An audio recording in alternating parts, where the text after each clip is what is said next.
Welcome to the Friends of Zane Adams, aka FOZA podcast, bringing awareness of postpartum depression, suicides, and the children who are left behind. We'll be spotlighting positive outcomes from mothers as well as healthcare experts and counselors. Would you know the signs of PPD? Would you know how to help a loved one? Stay tuned. As a community, we can do more to support maternal mental wellness.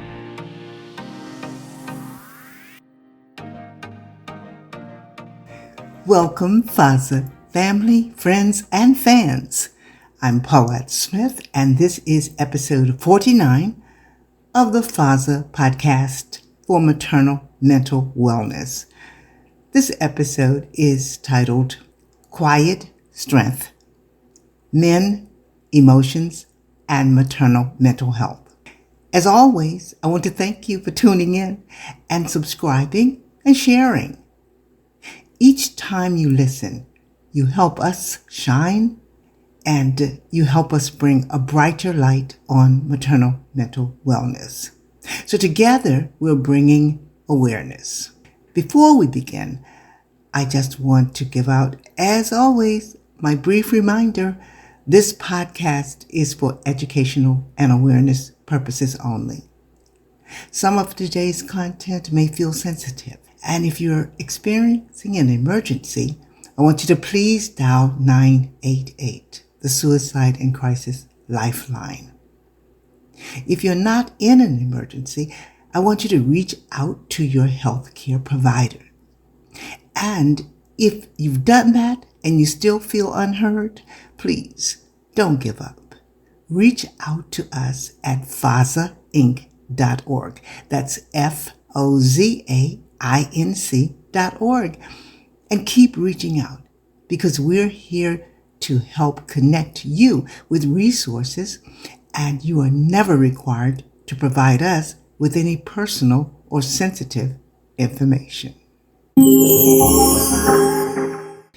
As we jump into today's topic, first of all, let's consider why men's mental health matters in relationship to maternal mental health. First of all, men's emotions often go unnoticed, but their mental health has a direct impact on maternal wellness. So for moms, for families, and for the community, the impact can be influential. Did you know? Studies show that when fathers experience depression or anxiety, it increases the risk of postpartum depression in mothers by 47%. 47%. In perspective, think of any influence in your life that has a 47% effect, and then apply the importance of that to your day-to-day life, to your day-to-day routine. Men struggle silently. They're often pressured to be strong, so they're silent. And that pressure can make them reluctant to seek help.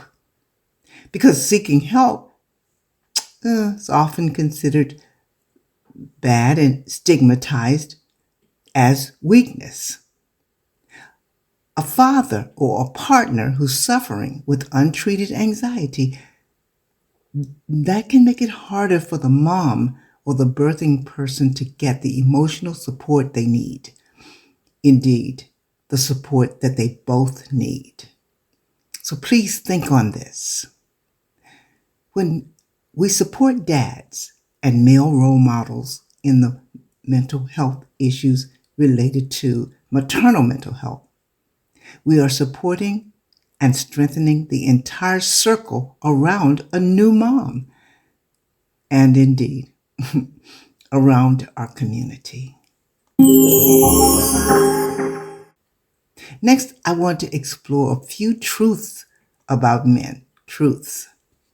Now, this podcast episode came about because a friend posted an article entitled "Exploring the Sad Facts About Men."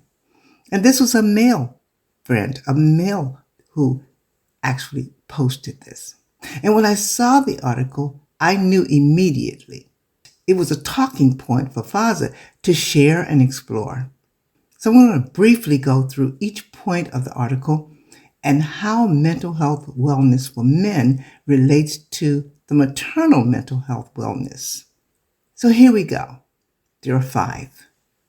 Number 1, men rarely hear compliments for their day-to-day efforts. We want to encourage all partners to affirm one another, and I'm quoting an unknown author when I say this.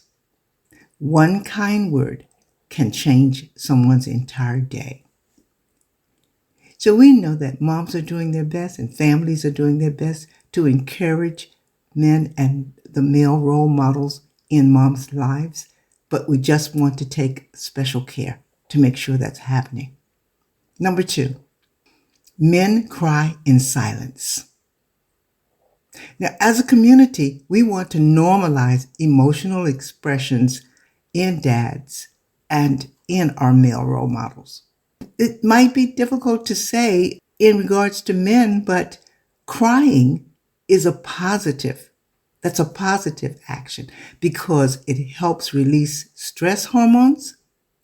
It triggers the release of endorphins, and it can help relieve pain, and it promotes emotional and physical self-soothing. And I didn't even know that crying could do all of that because I'm a crier. But when I think back on it, yeah, a good cry helps me do all of that. It can also strengthen social bonds by signaling vulnerabilities. When a person cries, you know that is a signal for a need for support. Here we are. Tears are human. They're not just for women and children. Number 3, men are told to stay strong. And there's absolutely nothing wrong with being strong. Being strong is great, as long as asking for support doesn't get reframed as being weak. As long as asking for support doesn't give a stigma that leads to being silent or shutting down communication. We want to remind everyone that reaching out is a form of leadership. It's not a form of weakness. It's a form of leadership in the family. So we hope families will pull together, talk with each other about some of the things that can bring on anxiety, and quash them. Quash. I don't know how often you would use that word, but we want to soundly quash them with real tools. Tools like counseling and professional intervention. And don't forget, our FOZA Finder services are waiting and open to find resources for dads. Just visit us at fozainc.org, send us your zip code, and let us know your specific concerns. We'll do our best to locate resources in your local community. You're never required to provide private information. Number 4, men feel lonely sometimes. They feel lonely, but they don't say it.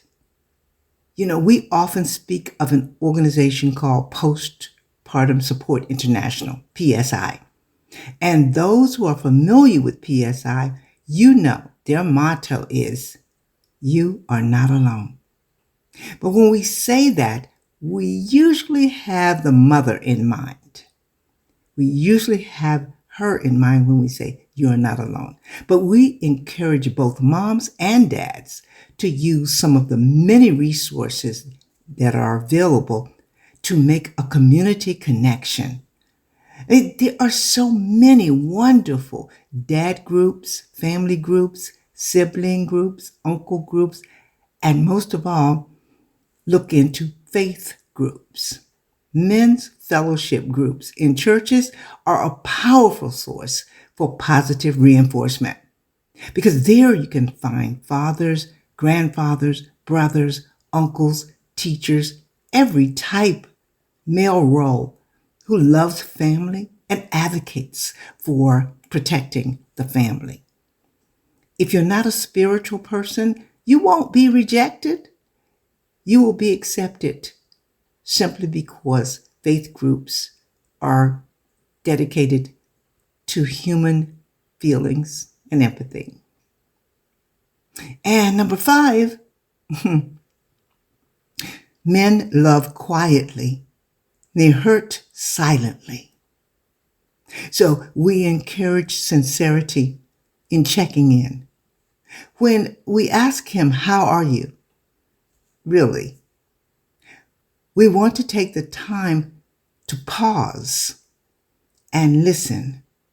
We want to be active listeners with empathy, and we want to end the conversation with any kind of way we feel we can help. Don't want to overextend and offer things that we may not be able to do, but we all have large circles. So if we can't do something, maybe we know someone who can. Maybe we know someone who can help take the best steps forward. We want to challenge cultural norms with simple compassion. We want to save lives because while we're focused on the mom and keeping her alive, if that doesn't happen, we know that it's going to be unbearable for the father. Hello, FOZA family, friends, and supporters. Here's a gentle reminder that the Friends of Zane Adams Educational Scholarship is still open. The ending date for 2026 applications is now December 1st, 2025. If you know a student who has lost their mother to a postpartum depression-related suicide and is preparing to enter college or trade school, this scholarship was created especially for them. FOZA's mission is to honor mothers, support the children who are left behind, and raise awareness about the importance of maternal mental wellness. Please, help us spread the word. Share the link, start a conversation, or encourage someone who may qualify to apply today on our website. Go to fozainc.org/scholarships. Together, we can help turn heartbreak into hope, one student, one story, and one scholarship at a time. Now, back to the FOZA podcast. Thanks so much for listening. Welcome back to the podcast. Going into another section. We only have a little bit more left. Hope you're enjoying this. Segment 3, breaking the silence. We always try to leave you with information that you can find beneficial, actions that you can take. And this one is, how can communities help? We're going to have, as always, an extended amount of information in the blog, on the website, links that you can go to, and resources that you can look into. But we want to encourage you right here, right now in the podcast to do that. So you'll find an action item for each point of concern in this episode in the blog. We encourage partners, caregivers, and community members to include dads, fathers, partners, male role models to start conversations about postpartum wellness. If they are in that stage, that's great. If they're not in the stage because they are a grandfather or an uncle, then we encourage them to look around and find someone that can help. A chilling point is that over 10% of new fathers experience some type of parental postpartum depression, and they're never screened. So you will find a list of why fathers are not screened and how we can make that, and how we can make a higher number of success come out of that. Advocacy work can be done to, number one, encourage dads to attend postpartum visits and make it a normal thing that dads are screened to receive postpartum visits as well. They're willing to do it. It's not a forced thing. It's an awareness thing. If you're aware, then you can say, yeah, I want to try that. I want to see what that's all about. Number 2, providing family-centered postpartum education, not just mom-centered, but family-centered. We're always going to concentrate on the mom because every time we think of Christina, we know that she's gone from us. And we're always going to concentrate on that, but we know that it's more than about her. We know that it's a broader range we have to look at. A broader, from her as the center, we have to look at something broader. And we want to create male-led safe spaces. As I said, church groups, community organizations, online forums. Our guys are working really hard. Some of them may be working a couple of jobs at one time. We want to make sure that we are getting resources out to them that's easy for them to get to, ask questions, and get answers.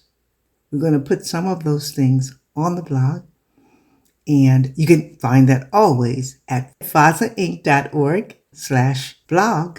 We're going to try to put out a list of support and action items for new fathers to join or create their own groups. This is how we got started.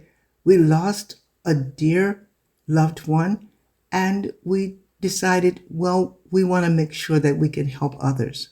You could create a group of advocates for new fathers, partners, caregivers, and male role models. There's plenty of room there for growth.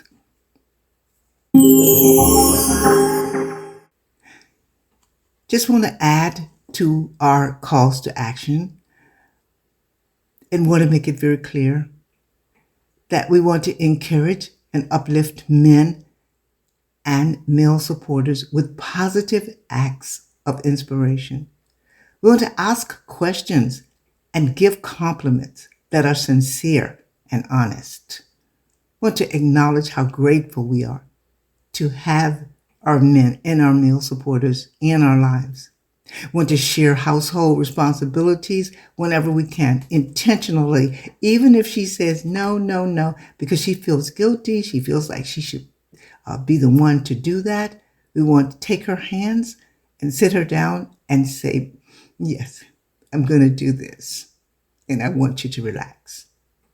We want to do things that are enjoyable and agreeable for our individual lifestyle. We want to practice joint self-care.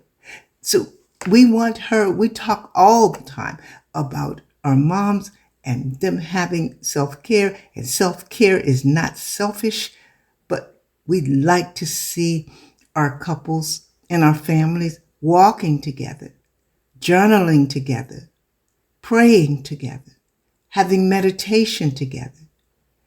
If and when the doctor says it's okay to exercise, exercising together. All of these things are good for partners and families, especially when we're working together to form family unity. Now, here's something you may not know. It's a good thing. When fathers actively engage in caregiving, both parents experience lower stress levels and improved bonding with the baby and each other.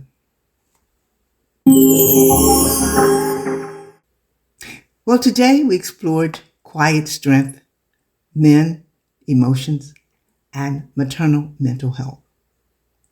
Our highlights were about men getting compliments, men crying in silence, men being pressured to stay strong, men struggling with mental health, men struggling with loneliness, and men living quietly and hurting silently. So while we talked about these struggles and the impact that they can have on the well-being of the men, the male, the mother, and the family, we just touched the surface. We didn't go very, very deep. But as I said, we have more information on the website to help you find resources. If you find that we've touched on anything that is a part of your life. We just want to bring awareness to the needs of dads, partners, and males who are supporting the birthing journey. We can come up with offerings of compassion instead of judgment, empathy instead of indifference, and understanding instead of ignorance. And we can start by asking a simple question: are you okay? And being sincere about it. Then following up to see if we are really getting back the feedback of their true feelings. When we do that, we can create stronger families and healthier futures. Yes, if today's conversation touched you, I want you to please share this podcast with someone who might need to hear. And remember, FOZA is here to support awareness, advocacy, and resources for maternal mental wellness, but for the whole family as well. We want to do it in ways that it can affect the entire community. I want you to visit us at FOZAinc.org. I want you to subscribe to our YouTube channel and help us spread the word. Well, we've come to the end of this podcast, and I want to thank you for sticking with us. I want to thank you for helping us break the stigma, the silence, the suicides, and the suffering that can accompany postpartum depression. So until next time, please stay safe, stay aware, stay connected. In loving memory of Christina LaShawn Thompson Adams. Bye-bye.